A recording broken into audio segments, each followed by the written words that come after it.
我係黃浩光牧師，今日嘅經文係馬可福音第2章18至28節。呢一段呢，就主要講到傳統宗教規矩已經僵化到一個地步呢，使到人受宗教嘅約束，而唔係生命上有真嘅自由。簡單嚟講就係宗教嘅靈啦。首先就講到禁食。禁食就喺神面前謙卑自己，為一啲事感到哀傷而禱告。當人為罪感到十分嘅後悔，或者遇到危機嘅時候咧，都會禁食祈禱嘅。對猶太人嚟講呢個漸漸成為一個宗教上循例要做嘅事。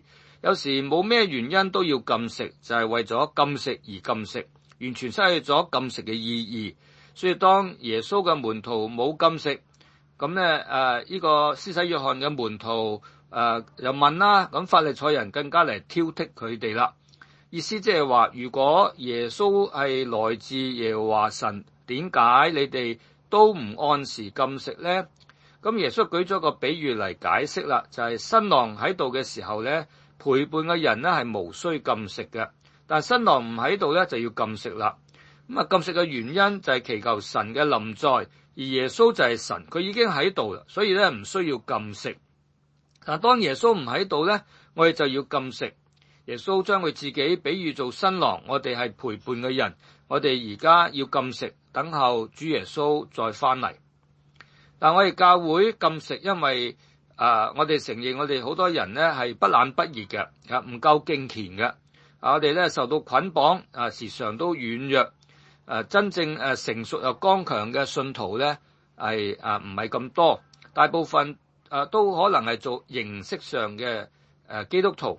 心裏都係不夠火熱，所以我哋要禁食，求主復興我哋，轉化我哋嘅屬靈生命，俾我哋喺屬靈上咧能夠有突破。好啦，另外就關於安息日啦。按照律法咧，安息日係唔可以做收割嘅工作。咁另一方面咧，人係可以摘啲麥穗嚟食嘅。猶太人咧，安息日加上好多嘅人為嘅規矩同埋解釋。佢哋話摘麥穗雖然冇錯，但咁樣做等於係收割，而今日又係安息日，所以摘麥穗就係收割，就係違反咗安息日嘅規矩。雖然係門徒摘呢個麥穗，耶穌冇做到，但法利賽人嘅矛頭咧直指耶穌啦。咁當時班門徒係肚餓，咁肚餓攞嘢食都受到挑剔。耶穌就直接指出安息日咧係為人嘅好處而設立嘅，所以咧唔好反轉過嚟咧，用安息日去束縛人。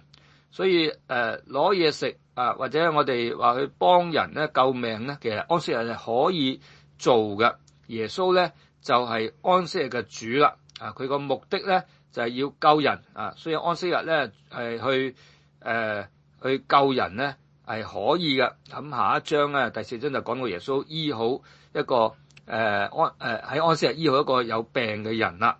呢班法利賽人咧已經為咗呢啲宗教規矩嘅而僵化咗，失去咗一個同情嘅心啦。好，我哋祈禱，主帶領住我哋，我哋咧都係咧好容易變咗一個舊皮袋，以致我哋唔能夠承載你嘅新酒。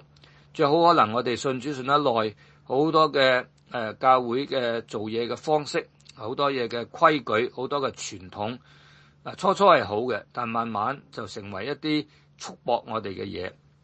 追求你轉化我哋，我哋要禁食，尋求一個突破，以致我哋承載咧你嘅新酒。多謝主，奉耶穌嘅名禱告，阿門。